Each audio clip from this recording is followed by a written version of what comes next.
अस्सलाम वालेकुम dear student. आज हमने 11th क्लास की जो केमिस्ट्री है इसका चैप्टर नंबर 13 हैलोजन्स का लेक्चर नंबर 5 को आज हम डिस्कस कर रहे हैं कि हमारे पास क्या चीज है, reaction of halogens with hydrogen. क्या हैलोजन्स को आपने हाइड्रोजन के साथ रिएक्शन कराएंगे तो क्या होगा। तो देखिए कि हमारे पास ना एक सिलेंडर है, इसके अंदर हमने हाइड्रोजन गैस को रखा हुआ है।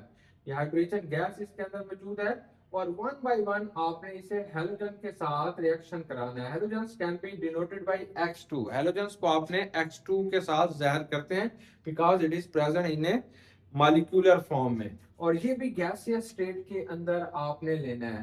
देखिए अब इसका रिएक्शन क्या होगा, ये H2 है, ये हाइड्रोजन है, ये गैसियस स्टेट के अंदर लेंगे। ये जो हमारे पास हेलोजन है that is also taken in A gaseous state. जब ये रिएक्शन करेंगे तो इसके नतीजे में देयरफॉर हाइड्रोजन हेलाइड, ये जो प्रोडक्ट बनता है इस चीज को हम कहते हैं ये हाइड्रोजन हेलाइड बनता है। अब हमारे पास X2 क्या होगा, ये जो X2 है इट में बी, ये जो X2 होगा इट में बी बेटा फ्लोरीन, या तो ये फ्लोरीन होगी और या इट में बी क्लोरीन, या ये क्लोरीन होगा X2, या ये हमारे पास ब्रोमीन होगी, या इट इज ए आयोडीन, या ये हमारे पास क्या होगी, आयोडीन होगी। अब ये सब के सब जब हेलोजन हाइड्रोजन के साथ रिएक्शन करेंगे तो इसके नतीजे में ये बनेगा हाइड्रोजन हेलाइड। मतलब हाइड्रोजन अगर फ्लोरीन के साथ रिएक्शन करेगा तो hydrogen fluoride, hydrogen chloride, hydrogen bromide और हाइड्रोजन आयोडाइड। अब हमारे पास ये जो फ्लोरीन होती है ये गैसियस स्टेट के अंदर रूम टेम्परेचर में मिलती है, क्लोरीन भी गैसियस स्टेट में मिलती है, ब्रोमीन लिक्विड स्टेट के अंदर मिलेगी और आयोडीन जो होती है वो सॉलिड स्टेट के अंदर मिलती है। अब क्या इनको इसी स्टेट के अंदर हाइड्रोजन के साथ रिएक्शन कराना है? नहीं, इनका जब आपने रिएक्शन कराना है तो इन सबको आपने गैसियस स्टेट के अंदर कन्वर्ट कर देना है। गैसियस स्टेट के अंदर, गैसियस स्टेट के अंदर हमने इसे चेंज करेंगे।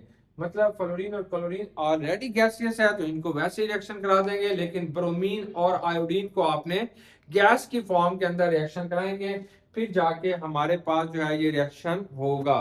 अब ये देखा गया है कि हमारे पास अगर हम इन सब का रिएक्शन कराते हैं तो सबसे तेज रिएक्शन जो होगा वो हाइड्रोजन फ्लोराइड का होता है, यानी fluorine is a more reactive. Fluorine more reactive होगी किससे, क्लोरीन से। क्लोरीन मोर रिएक्टिव होती है ब्रोमीन से और ब्रोमीन मोर रिएक्टिव होगी आयोडीन से। मतलब यह कि अगर इनका रिएक्शन आप करवाते हैं तो इनकी रिएक्टिविटी टॉप से बॉटम की तरफ डिक्रीज होती है। फ्लोरीन हाइड्रोजन के साथ बड़ी तेजी से रिएक्शन करेगी, लेकिन क्लोरीन का रिएक्शन स्लो होगा, ब्रोमीन का उससे भी स्लो होगा, आयोडीन का उससे भी स्लो होगा। ऐसा क्यों हो रहा है? देखो ये साफ जाहिर है, ये दोनों गैसियस स्टेट के अंदर है तो रिएक्शन तेज होगा। अब ब्रोमीन को पहले आपको गैसियस स्टेट के अंदर कन्वर्ट करना होगा, इसके लिए हीट देनी पड़ेगी, फिर जाके ये रिएक्शन होगा। आयोडीन तो है भी सॉलिड, तो इसको पहले गैस में आप कन्वर्ट करेंगे फिर जाके ये रिएक्शन होगा। तो जब ये हैलोजन एसिड होते हैं यानी हाइड्रोजन हेलाइड, इसको हम कहते हैं हाइड्रोजन हेलाइड। ये जो हाइड्रोजन हेलाइड होते हैं अगर आप इसे पानी के अंदर डिसॉल्व करते हैं, पानी के अंदर आप हम इन्हें डाल देते हैं तो इसके नतीजे में क्या बनेगा, ये H बच्चों इधर आ जाता है, it can be form hydronium आइन। तो ये हाइड्रोनियम आइन बनेगा प्लस हेलाइड आइन। अब ये जो हाइड्रोजन हेलाइड था अब ये एक एसिड का रूप धार लेता है क्योंकि पानी के अंदर ये एक प्रोटॉन देने की सलाहियत रखता है। तो अब आप इसे कहते हैं हाइड्रोहेलिक एसिड। तो ये जो हमारे पास नया नाम इसका आएगा हाइड्रोहेलिक एसिड। तो व्हाट इज हाइड्रोहेलिक एसिड, क्या होते हैं? तो आप कहेंगे aqueous solution of hydrogen halide is called hydrohalic acid. तो आपने क्या कहा कि एक्वस सॉल्यूशन, तो हमारे पास जो इसके एक्वस सॉल्यूशन होते हैं, aqueous solution of hydrogen halide, के हाइड्रोजन हेलाइड का जो भी एक्वस सॉल्यूशन होगा इस कॉल्ड हाइड्रोहेलिक एसिड। इसे आपने हाइड्रोहेलिक एसिड कहते हैं। तो ये हाइड्रोहेलिक एसिड बन जाएगा ये वाला। तो अब वन बाय वन इनके रिएक्शंस को हम देखते हैं तो हमें पता तो चल गया है कि टॉप से बॉटम की तरफ जाते हुए इनकी रिएक्टिविटी डिक्रीज होती है। तो सबसे पहले हमारे पास जो होता है फ्लोरीन, फ्लोरीन के साथ ये कैसे रिएक्शन करेगा। तो हाइड्रोजन और फ्लोरीन का रिएक्शन बहुत ज्यादा एक्सप्लोसिव होगा, यानी ये हाइड्रोजन है ये फ्लोरीन है। अगर आप इसका रिएक्शन डार्क में मतलब अंधेरे के अंदर भी आप इसका रिएक्शन करा रहे हैं तो ये तेजी के साथ होगा। नंबर टू बेटा ये एक्सप्लोसिव है, बड़ी तेजी के साथ होगा, धमाके तेज होगा, ऐसे मिनटों सेकंडों में ये रिएक्शन होगा। और ये वाला आपके पास एक एक्सोथर्मिक रिएक्शन होता है और ये इंस्टेंटली हो रहा होता है, उसी वक्त तेजी के साथ ये कंप्लीट हो जाएगा। इंस्टेंटली जो है ये रिएक्शन क्या हो जाएगा, कंप्लीट हो जाएगा। तो जो इसके साथ मिलेगा तो क्या बनेगा, इससे हम कहते हैं हाइड्रोजन फ्लोराइड। ये जो HF का मॉलिक्यूल आपको नजर आ रहा है इसे आपने हाइड्रोजन फ्लोराइड कहते हैं। अब इसी हाइड्रोजन फ्लोराइड को लेके अगर हम पानी के अंदर डाल देते हैं, पानी के अंदर इसे डिसॉल्व करते हैं, तो ये गैसियस स्टेट के अंदर ये रिएक्शन होगा। जब पानी के अंदर आप इसे डाल देंगे इसी को, अब एक बात आपने तवज्जो से याद रखनी है कि ये जितने भी हाइड्रोजन हेलाइड बनते हैं ये सारे के सारी कलरलेस गैसेस होती हैं, यानी गैसेस फॉर्म के अंदर होंगी। और ये जो गैसेस होती हैं ये कलरलेस होते हैं। ये MCQs आएगा कि ये कैसी होती हैं, तो आपने कहना है ये कलरलेस गैसेस होती हैं। हत्ता कि ब्रोमीन एक ब्राउन कलर का होगा और फ्लोरीन जो होती है ये येलोइश कलर की होती है, और ग्रीनिश कलर की क्लोरीन होगी, फ्लोरीन येलोइश कलर की होगी, ब्रोमीन जो होता है ब्राउन कलर का होगा। लेकिन फिर भी जब ये हाइड्रोजन के साथ मिलेंगे तो ये कलरलेस गैसेस के अंदर चेंज हो जाते हैं। अब इस कलरलेस गैसेस को यानी हाइड्रोजन फ्लोराइड को अगर आपने पानी के अंदर डाल देते हैं तो it can be form hydrogen hydronium आइन प्लस फ्लोराइड आइन। अब आपके पास ये जो रिएक्शन हो गया या पानी के अंदर जब आप इसे डाल देते हैं तो that is called hydrofluoric acid, यानी एक्वा सॉल्यूशन जो होता है हाइड्रोजन फ्लोराइड का, आप इसे हाइड्रोफ्लोरिक एसिड का नाम देते हैं, ये हाइड्रोफ्लोरिक एसिड बन जाएगा। अब हमारे पास नेक्स्ट रिएक्शन हमने जो इसका करवाना है वो क्लोरीन गैस के साथ करवाते हैं। तो हमारे पास क्या होगा बच्चों, ये हाइड्रोजन गैस होती है, ये गैसियस स्टेट के अंदर पाई जा रही है।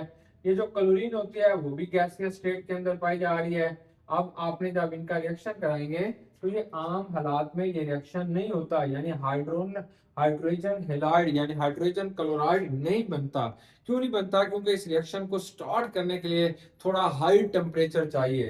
तो क्या करेंगे, या तो इसे सिंपल सनलाइट में रख देंगे, सनलाइट सूरज की रोशनी में रख देंगे। सनलाइट में क्या चीज ज्यादा होती है, यूवी होती है, अल्ट्रावायलेट लाइट, यानी यूवी लाइट के अंदर आप इसको रखेंगे तब ये बेटा हमारे पास क्या होगा, यूवी लाइट के अंदर ये रिएक्शन क्या होगा, थोड़ा तेज होगा। या इसको थोड़ी सी आपने हीट देनी है, हीट देंगे तब ये आपस में रिएक्शन करेंगे और हाइड्रोजन क्लोराइड बना देगा। अगर हाइड्रोजन क्लोराइड को आपने या हाइड्रोजन क्लोराइड का अगर आपने एक्वा सॉल्यूशन बना लेते हैं, मतलब इसको पानी के अंदर हल कर लेते हैं, तब ये गैस जो होती है ये लिक्विड में तब्दील हो जाएगी। HCl जो होगा वो किस में तब्दील हो जाएगा, लिक्विड को। अब ये जो एक्वा सॉल्यूशन होगा, अब आप इसे कहते हैं कि ये हाइड्रोक्लोरिक एसिड है, ये एक एसिड बन जाएगा, हाइड्रोक्लोरिक एसिड, ये हाइड्रोक्लोरिक एसिड होगा। अगर आप इसे प्योर फॉर्म में लेते हैं, नो एक्वस सॉल्वेंट, कोई भी पानी नहीं ले रहे, कुछ भी नहीं ले रहे, तब आपके पास ये जो HCl है ये कलरलेस गैस होती है और न्यूट्रल होती है। लिटमस पेपर के ऊपर ये कोई असर नहीं दिखा रही होती इन एब्सेंस ऑफ वाटर। अब नेक्स्ट जो हमारे पास रिएक्शन आ रहा है वो बेटा ब्रोमीन के साथ इसका रिएक्शन आएगा। अब हम जानते हैं कि ये हाइड्रोजन जो है वो आपके पास गैसियस फॉर्म के अंदर है, लेकिन ये जो ब्रोमीन होती है ये लिक्विड स्टेट के अंदर होगी। तो इस ब्रोमीन को पहले तो गैसियस फॉर्म के अंदर कन्वर्ट करना होगा। जब गैसियस फॉर्म में कन्वर्ट करेंगे तो इसको ज्यादा हीट देनी पड़ती है। तो जब आप इसे हीट देंगे तब ये इसके साथ रिएक्शन करेगा and it can be form hydrogen bromide. ये जो हाइड्रोजन ब्रोमाइड बनेगा that is a liquid gaseous state, ये गैसियस स्टेट के अंदर पाया जाएगा, इसे आपने हाइड्रोजन ब्रोमाइड कहते हैं। ये गैस होगी, गैसियस फॉर्म के अंदर पाई जाएगी। और ये जो गैसियस फॉर्म का कलर कैसे होगा, तो ये कलरलेस होती है, कलरलेस मतलब इसका कोई भी रंग नहीं होगा, कलरलेस गैस होगी। अब इसका रिएक्शन होगा क्या, इसके लिए शर्त होती है कि आप इसे हाई टेम्परेचर पे हीट करेंगे। इसके लिए थोड़ा हाई टेम्परेचर चाहिए, आपने इसे गर्म करेंगे, हाई टेम्परेचर देंगे और साथ साथ ये इसे हीट दे रहे हैं, हाई टेम्परेचर है, इसको आप गर्म कर रहे हैं। ये जो हमने इसका निशान लगा रहे हैं ये कह रहा है कि हमें हीट करेंगे, फिर ये हाइड्रोब्रोमिक एसिड के अंदर तब्दील होगा।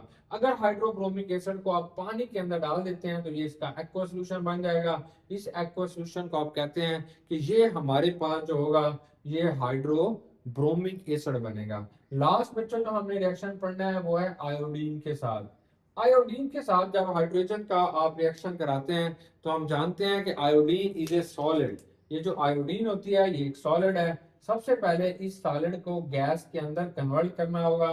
जब सॉलिड को गैस में कन्वर्ट करेंगे तो बहुत सारी हमें हीट देनी पड़ेगी। जब हीट देंगे फिर इसके साथ रिएक्शन होगा तो ये हाइड्रोजन आयोडाइड बनेगा। ये भी एक गैसियस फॉर्म के अंदर होगी, कलरलेस होगी। लेकिन जैसे इसका टेम्परेचर थोड़ा कम होगा तो ये रिवर्सिबल हो जाएगी। यानी ये एक इसकी वजह ये है कि ये हाई टेम्परेचर पे होती है, हाई टेम्परेचर पे जाके ये रिएक्शन होगा। लेकिन अगर इसका टेम्परेचर थोड़ा कम हो गया तो ये रिएक्शन क्या हो जाएगा, रिवर्सिबल हो जाएगा। इसकी यील्ड जो होती है वो बहुत कम हो जाएगी। तो इसलिए हम कहते हैं कि हाइड्रोजन आयोडाइड की जो प्रोडक्शन होगी वो बहुत कम होती है। अगर हाइड्रोजन आयोडाइड को आपने पानी के अंदर डाल देते हैं, इसे डिसॉल्व करते हैं, एक्वा सॉल्यूशन बना लेते हैं, तो that is known as a hydroiodic acid. तो अब ये एसिड बन जाएगा, हाइड्रोआयोडिक एसिड बन जाएगा। इसके अंदर एसिडिक प्रॉपर्टीज आना शुरू हो जाएंगे। अब ये एसिडिक प्रॉपर्टीज शो करना शुरू कर देगा। अब ये सारे के सारे जब इन सबको आप पानी के अंदर डालते हैं तो हाइड्रोहेलिक एसिड कहलाते हैं। अब हमने देखना है कि इनमें से स्ट्रॉन्ग एसिड कौन होगा। इनमें से सबसे ज्यादा स्ट्रॉन्ग एसिडिक प्रॉपर्टी जो रखता है वो HI है, that is a strong acid. Why? क्योंकि ये अपना प्रोटॉन जल्दी डोनेट कर देगा। फिर हमारे पास क्या होगा, HBr होगा, और फिर क्या होगा, HCl होगा, और सबसे वीक एसिड कौन सा होगा, वो हाइड्रोजन फ्लोराइड होगा। उम्मीद है डियर स्टूडेंट कि आज की डिस्कशन आपको पसंद आई होगी। बेस्ट विशेष, गुड लक बच्चों, अल्लाह हाफिज।